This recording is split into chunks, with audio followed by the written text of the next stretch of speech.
Halo teman-teman semua, selamat datang kembali.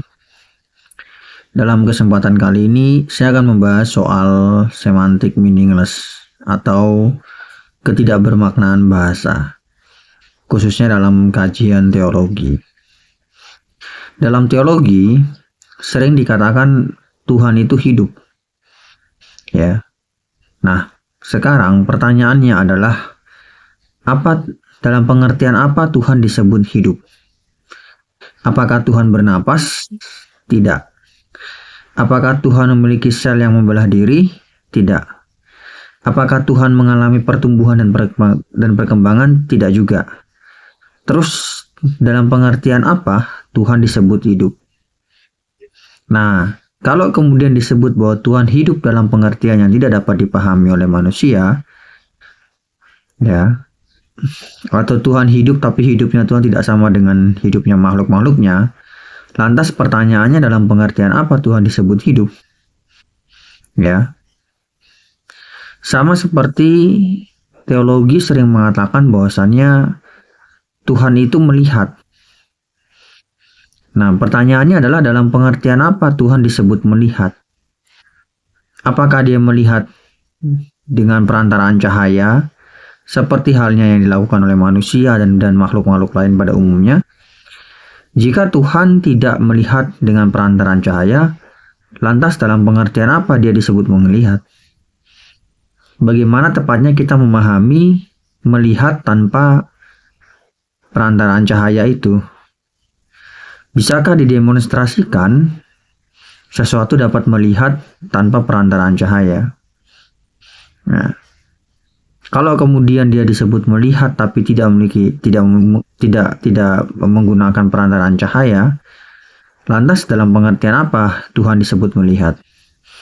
Sama dengan hidup. Kalau dia hidup, dia disebut hidup, tapi dia tidak mengalami pertumbuhan dan perkembangan, dia tidak mengalami proses sekresi dan inkresi dan sebagainya, lantas dalam pengertian apa Tuhan disebut hidup? Nah, inilah apa yang saya sebut sebagai semantic meaningless. Ketika suatu istilah dapat diungkapkan tapi tidak memiliki makna yang jelas. Hidup tapi tidak seperti ciptaan-ciptaannya. Lantas hidup dalam pengertian apa? Ya entahlah, tidak tahu. Terus kenapa masih disebut hidup? Lihat kelucuannya, bukan? Sesuatu hidup kalau dia bisa melakukan internalisasi diri atau karena dia membutuhkan sebab-sebab biologis. Kalau Tuhan tidak mengalami semua ini, apa maknanya dia disebut hidup?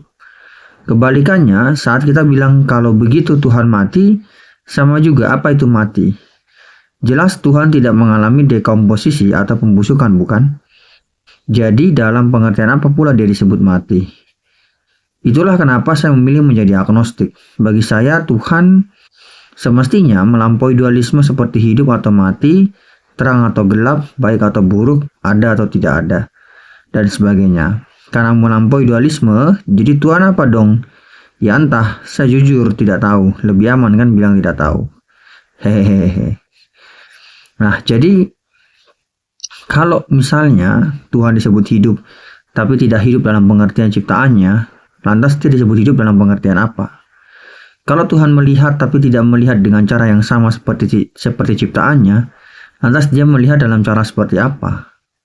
Itu pertanyaan yang mesti dijawab oleh para teis, khususnya dalam kajian teologi. Kalau tidak, maka semua itu hanyalah semantic meaningless. Kalimat yang dapat diucapkan tetapi tidak memiliki makna. Hidup tapi tidak seperti hidup ciptaannya. Itu adalah kalimat yang dapat diucapkan, dapat dinyatakan, tetapi tidak memiliki makna. Jadi, dalam pengertian apa Tuhan hidup? Terima kasih.